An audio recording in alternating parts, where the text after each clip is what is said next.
بسم الله الرحمن الرحيم لا حول ولا قوة إلا بالله العلي العظيم الحمد لله رب العالمين وصلى الله على سيدنا ونبينا أبي القاسم المصطفى محمد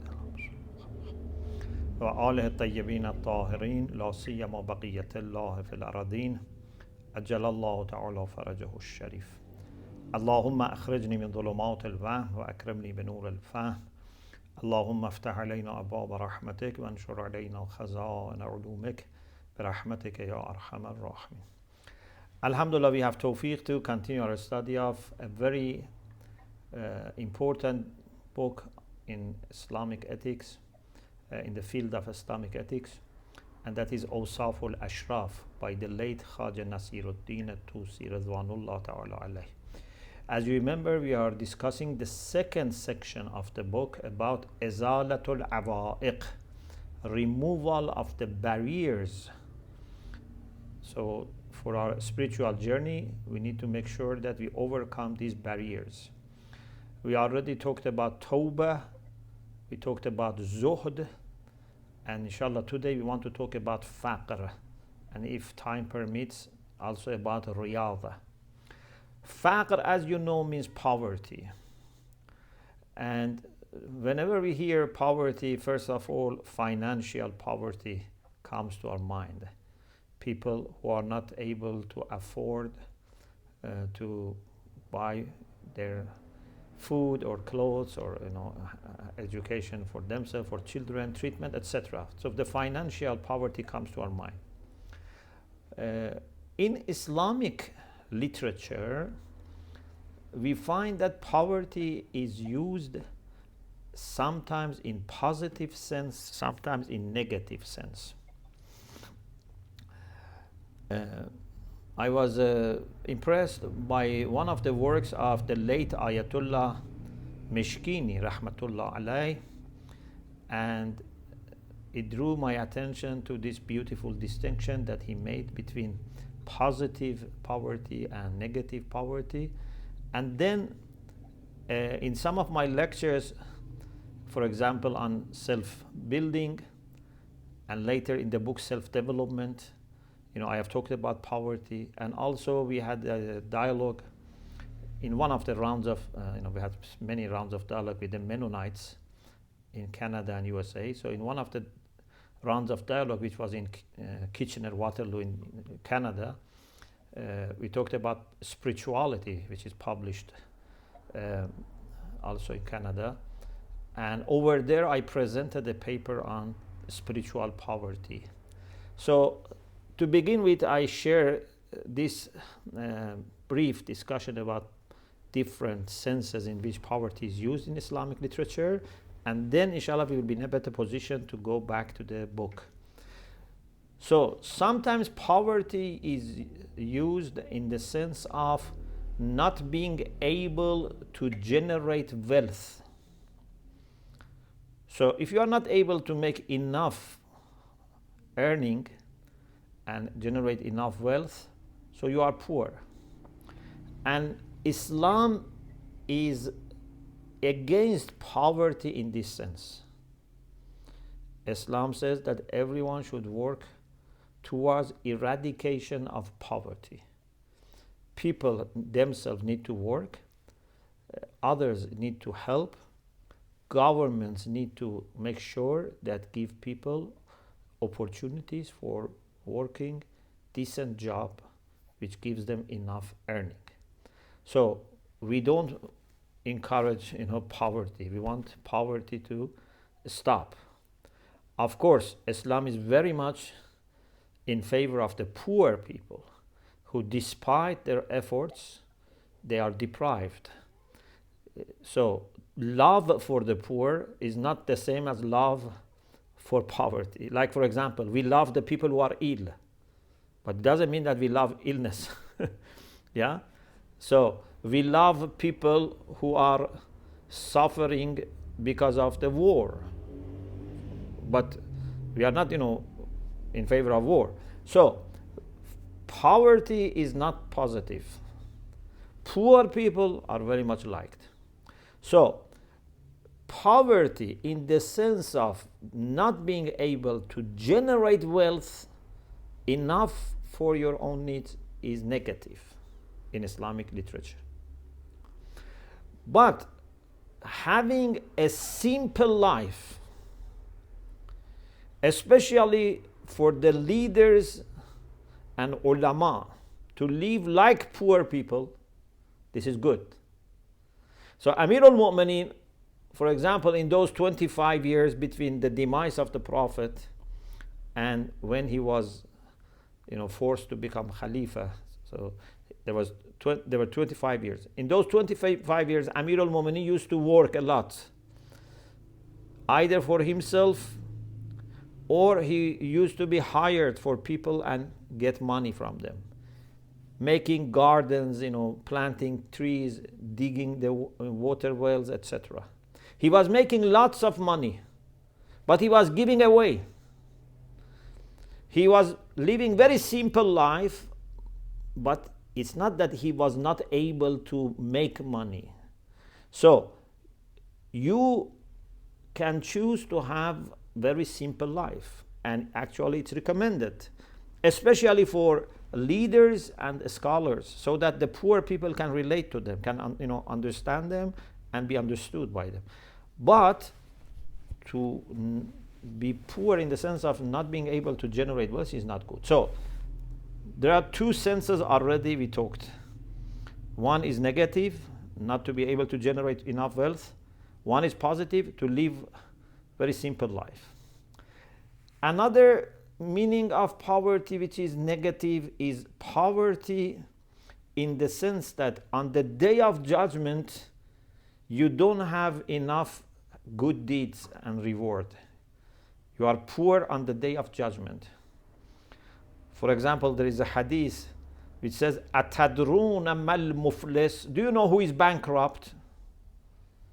The real bankrupt is the one that on the day of judgment comes and he has no hasanat. Even if he has hasanat because he has done bad things to other people, his hasanat are given to the people that he has wronged them. So to be empty-handed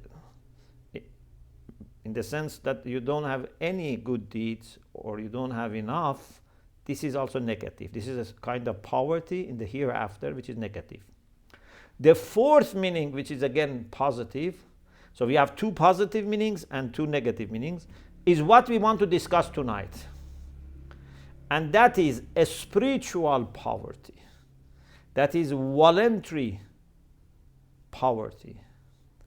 In the sense that you choose not to be possessed by worldly things. Therefore, it's a branch of zuhd, which we already discussed. It leads to not possessing too much, but even you may have little and you are possessed by that little. You free yourself from that, and also it's a matter of humbleness.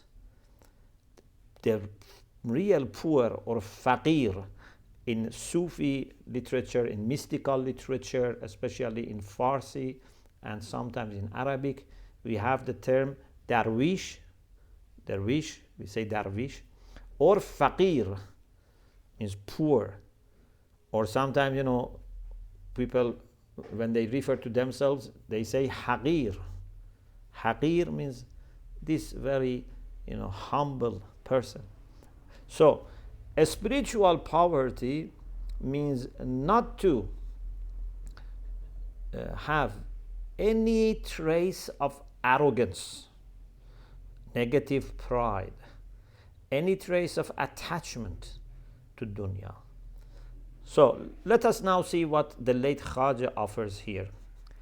Again, like any other topic, he starts with a Quranic ayah. So this time the ayah is ayah 91 of chapter 9, Surah Tawbah. أعوذ بالله من الشيطان الرجيم. ليس على الضعفاء ولا على المرضى ولا على الذين لا يجدون ما ينفقون حرج. there is no pressure in the form of taklif, obligation, upon the people who are weak or ill, or the people who don't find anything to give away, to spend. So if you are poor in the sense that you don't have anything to give away, there is no haraj. So this is one ayah of many ayahs that he could have quoted, just to begin with and bless the discussion with the ayah, although this ayah, if it is taken in its literal sense, maybe it's not about a spiritual poverty, it's about financial poverty, but it's a way to begin the discussion. So he says, Faqr, the one who has poverty, the poor, here means this. He says Faqr literally has an obvious meaning. We don't want to discuss the literal meaning, but just as a reminder, everyone knows. It means someone who doesn't have money, or has money but it's not enough. Doesn't have sufficient amount of money. The literal meaning is this. But here in this book on practical spirituality, Faqir is someone who has no eagerness for having money. This is important. It's not whether you have money or you don't have money. You don't have desire and eagerness and interest for money. And even if he or she obtains and acquires money, maybe by work, maybe by inheritance, by being gifted, he doesn't that much, care. Because there are people that they have money, then day and night they think about how to keep it and how to increase it and how to protect it. But these people don't bother that much about money. Not because they are ignorant or incompetent. If these people go to business, they can be maybe the best people in making money. Yeah, it's not that they don't have the sense of doing business or the sense of finance, but they have priorities in life that make this for them something trivial, something that they don't want to spend time on it. It's not that they are heedless. Or, for example, it's not that they don't show interest in money so that people praise them. People say, oh, mashallah, this person, is very, spiritual, very, high. He's zahid.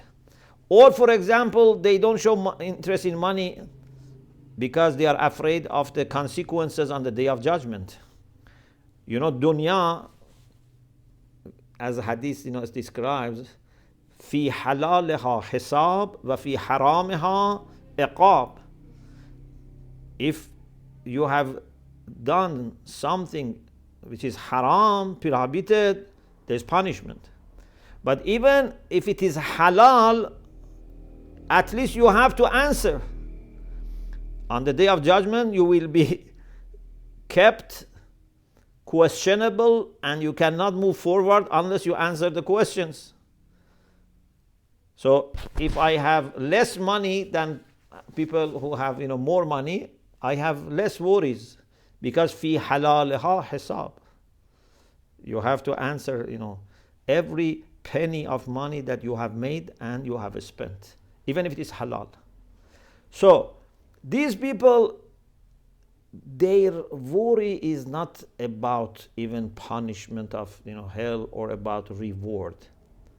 No, the reason for their lack of interest and desire for money and financial things is that because they are so much attached to Allah subhanahu wa ta'ala, so much concerned with doing everything to please Allah subhanahu wa ta'ala and not doing anything to displease Him. Because they don't want to have any hijab, any veil, any barrier between them and Allah subhanahu wa ta'ala. So this is a kind of branch of zuhd. So he then refers to a hadith that according to this hadith, Rasulullah sallallahu alaihi wasallam said, shall I inform you about the people who are the kings of people of heaven? The Ashab said yes, companions said yes. Please. He said, كل ضعيف مستضعف أغبر أشعث ذي تمرين لا يعبأ به.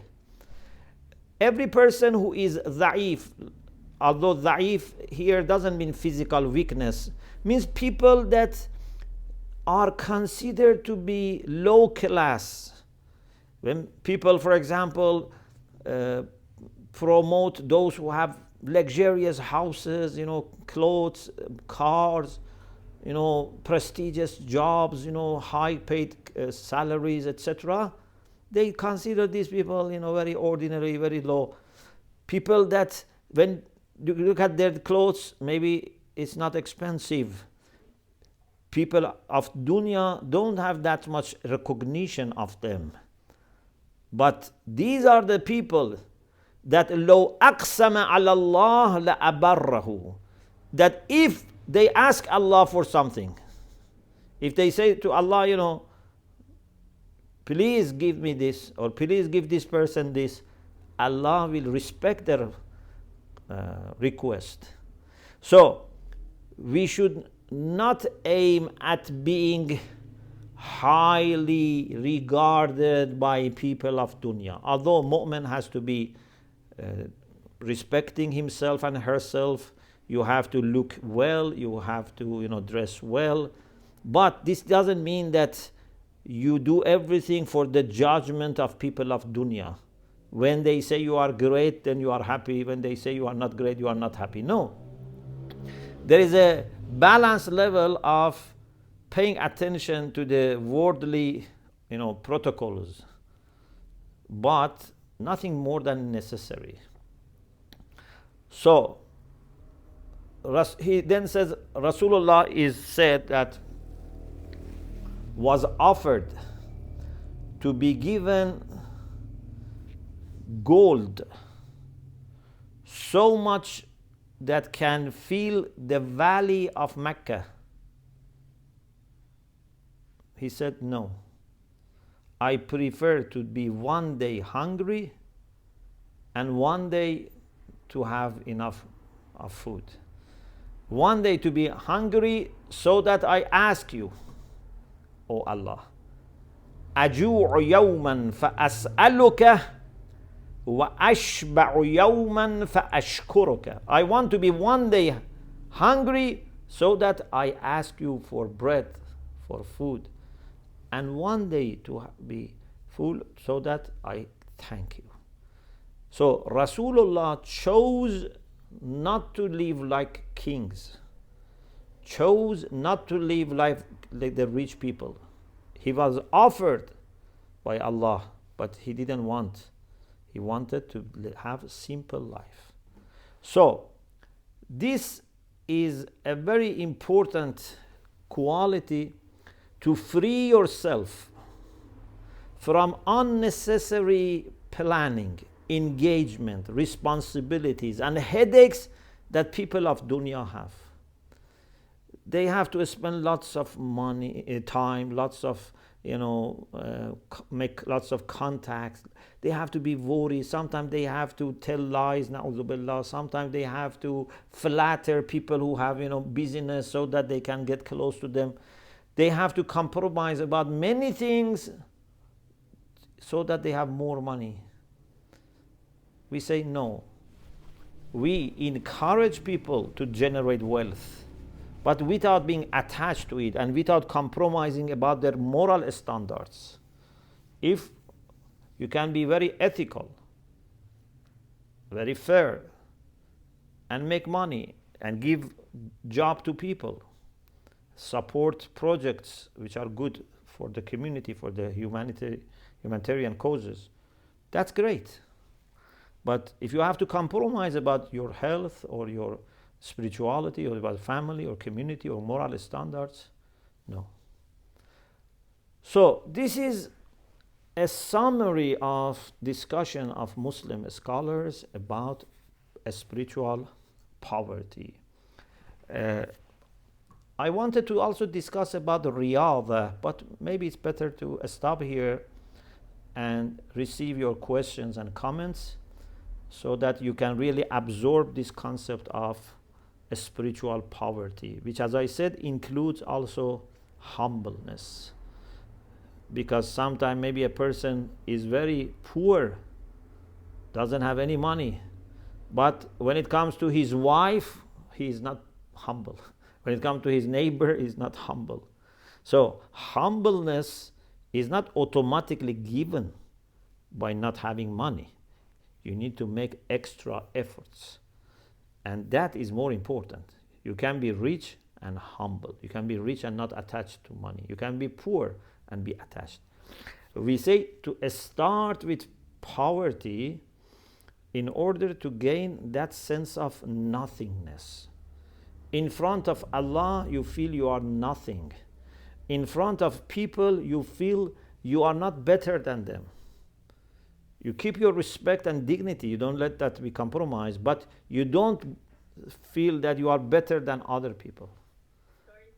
So this is a summary of discussion about Faqr, and inshallah we will continue discussion by discussing riyadha, which is self-disciplining, a spiritual practicing by controlling your desires, inshallah in the next week. Alhamdulillah Rabbil Alamin. My pleasure. Thank you. Wonderful insightful discussion. Yes, there are a few questions that we have here.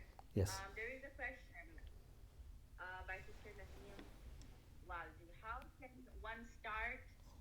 Sorry.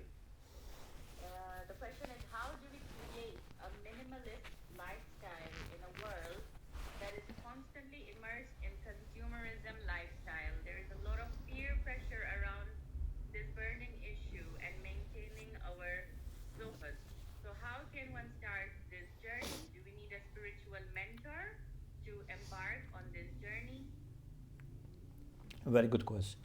Yeah, unfortunately, the current in many societies is consumerism, making more money and spending more money. And sometimes this also penetrates into religious families. We need to make sure that we are in control of our decisions. Don't do anything because it's fashion, because it's popular, because your siblings are doing, or your in-laws are doing, or your colleagues are doing. Always be in control of your decisions, especially when it comes to how you want to earn money and how you want to spend money. What helps a lot, of course, is to have mentors, but also to have peers. So try to have friends that think in a spiritual way. Either they are better than you, or at least they should be like you, similar to you. In a spirituality, it's better always to be with the people who are better than us. When it comes to money, it's better to be with the people who are lower than you. Yeah? Because if you are with the people who are very rich and you are not rich, you always feel sad. Why I don't have like them? And you want to, resemble them. Therefore, in spirituality, look at the people who are higher. In dunya, look at the people who are lower. If your health is not great, look at the people who are more ill than you. So, find people in the community, in your locality, or even if it's not possible in other places, and be in touch with them, who think like you, and hopefully they are better than you, or at least similar to you. This is very important. You need to be in touch with like-minded people. This is the first line of protection that we have. The first is friends and family. inshallah the extended community that can help. But at least family and friends are our protection, and they can inspire us. Hadith says a good friend is that if you forget, he reminds you, and if you remember, he helps you. So we should be in touch with such people. Attending weekly gatherings, I don't know, daily gatherings of lessons, discussions, du'as, charity work also is very helpful, because many hours daily most of people spend on worldly things, even if the intention is good, but still it's worldly. We need to charge ourselves also with a spiritual energy of other mu'mineen and doing good work. So this is a humble answer to your question. We have a second question. How can I balance between being humble versus self-depreciating? Very good question. A believer is not someone who doesn't have confidence, is not someone who has no value for himself or herself. A believer is the one that actually, when it's a matter of relation with other people, is humble but at the same time very dignified, respects and is respected, honors and is honored, has skills, has experiences, although he's always trying to learn, he's always trying to correct himself or herself, to improve, but also is not a weak person who doesn't know anything, who always relies on other people. Everyone can make mockery of him. No, this is not the definition of a believer. So we have two things to consider. One is when it's between you and Allah subhanahu wa ta'ala, you feel nothing. You don't feel that you have anything that is for you and not from God. Everything that we have is from Allah subhanahu wa ta'ala, and it's very obvious that in relation with Him, we should be very dependent and very humble. But when it comes to other people, at the same time that we should not think we are superior to them, we should not let them undermine us or make mockery of us or humiliate us.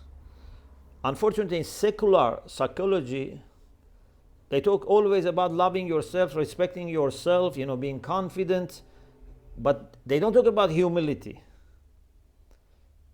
We mean that we have to have humility, but at the same time, positive evaluation of yourself. This is why in the discussion about ma'rifatun nafs, we so much talk about honoring yourself, know your own value, and at the same time be humble, because this also exists in other people. If as a human being I am honored by Allah, other human beings are also honored. So the way to raise yourself is not by humiliating others. By respecting others and by being humble, Allah will raise you. Man tawadha'a lillah rafa'ahu Allah. If for the sake of Allah you show humility to others, Allah will raise you. If you want to raise yourself by lowering people, Allah will lower you and raises those people that you try to humiliate. Okay, I think we'll just take one last question. Yes. Sheikh, if that's okay with you. Sure. Inshallah, we'll wrap up today's program. The last question is, Assalamu alaikum, Sheikh. Alaikum I have salam. a question relating to last week's session. Yes. There is a secular perspective that suggests overly strict self-restraint can sometimes lead to a loss of control. Is there a similar concept in Islam that encourages moderation in self-restraint, or is it always preferable to exercise willpower when there are no apparent consequences Yeah. Islamically, balance is very important. Moderation is very important. In lessons on Islamic morals, I have talked about this idea of moderation. So, as I said, we don't just talk about being humble and ignore the fact that you have to be honored and respected and dignified by yourself and others. Or just talk about, being honored and don't talk about humility. You need to be full of hope, full of energy, full of recognition of your God-given talents and skills. There is no one who is not given, great talents. You just need to find out and cultivate. And at the same time, you have to be respecting others and a servant of God. If we look at the people that Islamically are considered as true examples, we find this balance. If you look at, for example, Rasulullah sallallahu alaihi wasallam or Ahlul Bayt alayhimus salam or their true followers, you find that they were very humble, but at the same time very efficient, very effective, very strong in the face of challenges and enemies, but at the same time they never felt that they are superior to other people. People need to serve them. People need to have a special recognition for them. Indeed, as soon as people wanted to treat them in the way that they treat their kings, etc., they were very upset. And sometimes they preferred to remain unknown when they were traveling, for example, with people, and they saw that there is a chance that they may give them a special treatment. They wanted to be unknown. So this balance is very important. Not to be too weak, not to be too critical of yourself to the extent that you become, hopeless and despaired and depressed. But on the other hand, not to become too arrogant and too proud of yourself, that you think you alone can do everything. You are the best person in the world. You have the best talents. No. Have a balanced recognition of your talents, of your positive points. At the same time, be open to learn. Be open to criticism. Be open to corrections, because we are not perfect. For us, if there is anything as perfection, which there is no perfection, but if there is any perfection, is to be always ready for improvement. A perfect human being is the one that is happy to learn, is happy to be advised. Even Imam Sadiq alayhi salam says, my dearest brothers, ahabbu ikhwani, my dearest brothers are the people that give me as gift my faults. Of course, maybe they are making mistakes, but no matter.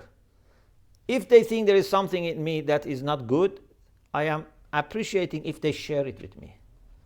I will look into it. I will consider it. If there is anything I have to correct, I will welcome.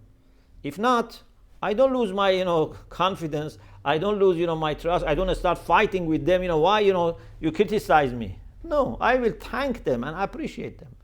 This is the lesson that they want also to be given to us. Thank you so much.